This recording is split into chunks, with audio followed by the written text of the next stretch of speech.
हाँ जी, तो आज हम कौन सा टॉपिक स्टार्ट करने वाले हैं? आज हम स्टार्ट करने वाले हैं पावर्स एंड एक्सपोनेंट्स, क्लास 8 का topic. This topic you have already done in 7th, yes? ठीक है, तो ये तो हम ऑलरेडी पहले कर चुके हैं। तो अब की बार सिर्फ एक लॉ है जो डिफरेंट है। We will discuss the previous laws और एक नया लॉ जो हमें इस बार करना है। ठीक है, how do we follow the chapter? सबसे पहले न्यू सिलेबस के अकॉर्डिंग हम लोग क्वेश्चंस करने वाले हैं।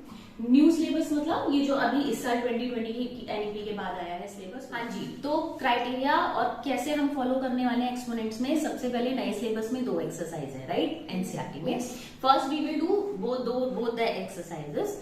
उसके बाद हम कुछ एक्स्ट्रा क्वेश्चंस करेंगे और उसके बाद I give you some questions for practice at home. ठीक है, आप वो घर से कराएंगे। Whatever the doubts you have we will discuss in the class. Clear है? ओके, ठीक है। तो first right, everybody will write the laws. So first law, what is first law? a raised to the power m into a raised to the power n is equal to a raised to the power, जो ये different powers है उनको हम add up कर देंगे। What does it mean बेटा? कि अगर बेसिस सेम है और पावर्स डिफरेंट है तो आप दोनों की पावर्स को ऐड कर दोगे and you will get the answer. ठीक है, नंबर्स के हिसाब से इसको रिप्रेजेंट करके देखते हैं, दैट विल बी इजियर। कि बेसिस आर सेम, तो जो चीज सेम है बेस को हम एज इट इज लिखेंगे। पावर्स डिफरेंट है तो पावर्स को हम एड अप कर देंगे। जहां पर ऑपरेटर मल्टीप्लिकेशन है वहां पे पावर्स ऐड हो जाएंगी। सो दिस विल बिकम 2 की पावर 7। ठीक है, इसके ऊपर जब हम क्वेश्चंस करेंगे आपको और ज्यादा क्लियर होगी। इन लॉज को आपको लर्न करना पड़ेगा। ठीक है, तो बिना लर्न करे आप नहीं ऑपरेट कर पाओगे। तो first learn all the laws. 6 + 1 जो इस साल ऐड हुआ है आप इनको करोगे तो ये हो जाएगी। ठीक है, नेक्स्ट सेकंड लॉ क्या कहता है? सेकंड लॉ ऑलमोस्ट सेम है कि बेसिस अगर सेम है और पावर्स डिफरेंट है, बट यहाँ पे ऑपरेटर क्या है? Division.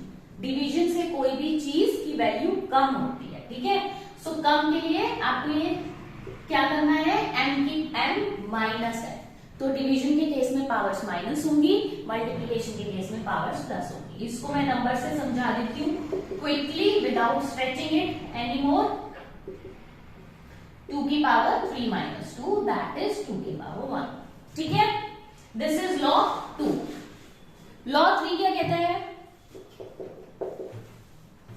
a raised to the power m है and it is in bracket. ठीक है, और ब्रैकेट के बाहर कोई दूसरी पावर है। So what we will do, हम इन दोनों पावर्स को मल्टीप्लाई कर देंगे, दैट इज a की पावर m n। सपोज 2 की पावर 2 एंड ब्रैकेट के बाहर 2 की पावर 3 है, तो आप इन दोनों पावर्स को मल्टीप्लाई कर देंगे, दैट इज 2 into 2 की power 2 multiplied by 3 and 3 to the 6। Clear? Yes. Good. So ये था हमारा third law. Now we are coming on to the fourth law बेटा। ठीक है,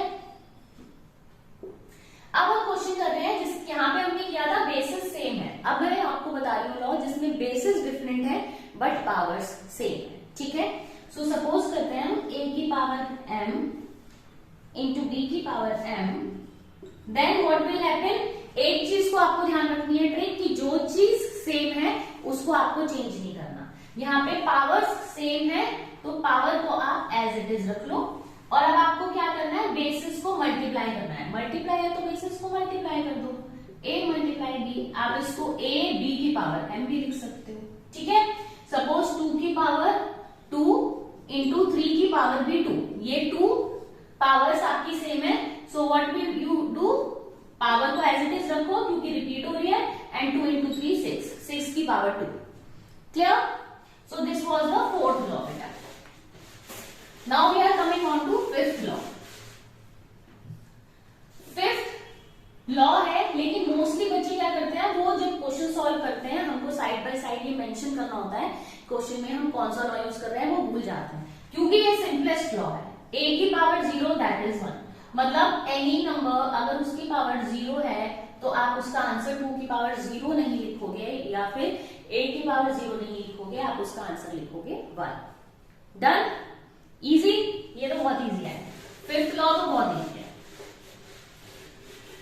now coming on to sixth law.